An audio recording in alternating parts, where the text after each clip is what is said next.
1992 की बात है। तकरीबन शायद उम्र मेरी 20-21 साल रही होगी और मैं लाइन ऑफ कंट्रोल के ऊपर तैनात था टीथवाल सेक्टर में। नक्शे पे देखिए, गूगल कीजिए, आपको पता लग जाएगा टीथवाल कहाँ पर है। तो वहाँ पर मेरी पोस्टिंग थी और वहाँ पर लाइन ऑफ कंट्रोल के ऊपर हम लोग डिप्लॉयड थे। और एक पोस्ट थी पाकिस्तान की जिसका पोस्ट का नाम था राना पोस्ट।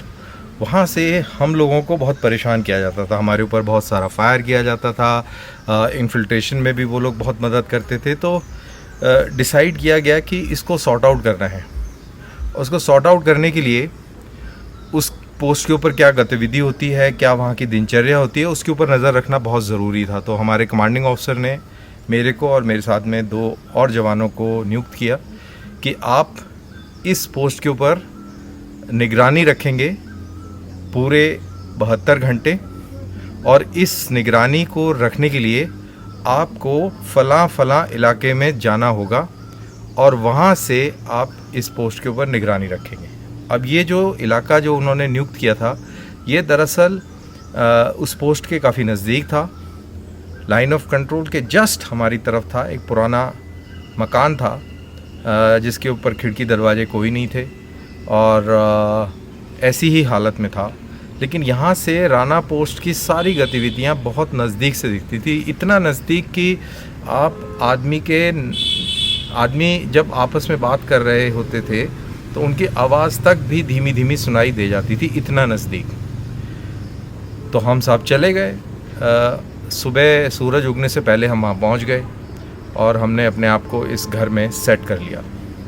इस घर में जब सेट कर लिया तो तकरीबन दोपहर के या नॉट दोपहर के तकरीबन 11 बजे के आसपास दुश्मन को ये भनक लग गई कि इस घर में हिंदुस्तान के फ़ौजी जो हैं ये आ गए हैं और ये हम पर नज़र रखे हुए हैं। तो सिचुएशन बड़ी गंभीर हो गई। उन्होंने हमारे ऊपर ज़बरदस्त फायरिंग शुरू कर दी और फायरिंग इतनी ज़बरदस्त थी क्योंकि खिड़की दरवाजे थे नहीं, मूवमेंट उधर कुछ हो नहीं सकता था।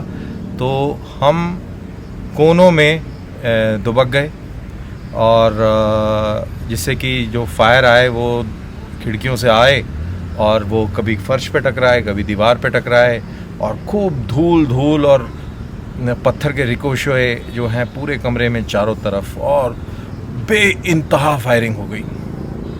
इसका मैं आपको बयान नहीं कर सकता कि कितनी ज़बरदस्त फायरिंग हुई। हमने भी अपने रेडियो सेट पे अपनी पोस्टों को अलर्ट किया। पोस्टों ने फिर राना पोस्ट के ऊपर काउंटर फायर डाला और फिर थोड़ी सी हमें राहत मिली, लेकिन ये सिलसिला पूरा दिन चलता रहा और ये हालत हो गई कि हम ना हम रोटी खा पाएँ, ना पानी पी पाएँ, ना हम टॉयलेट जा पाएँ। ये वाली सिचुएशन हो गई शाम के आते आते।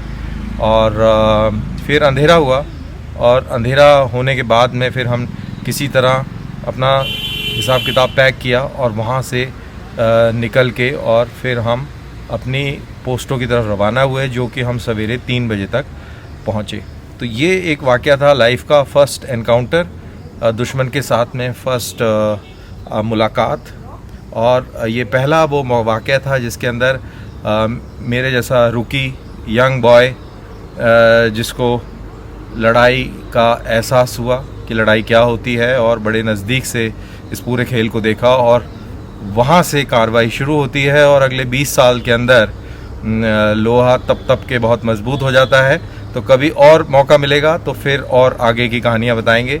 तो अभी के लिए बस इतना ही, क्योंकि मेरे ख्याल से इतना काफ़ी है मोटिवेट करने के लिए लोगों को, और ये बताने के लिए कि आपकी हिफाजत के लिए जो लोग वहाँ बैठे हैं, जिनकी कई सारी कहानियाँ आपको नहीं मिलती हैं सुनने को, दरअसल वहाँ बहुत कुछ होता है जो कि आम जीवन से परे होता है और आप लोगों को नहीं पता लगता है।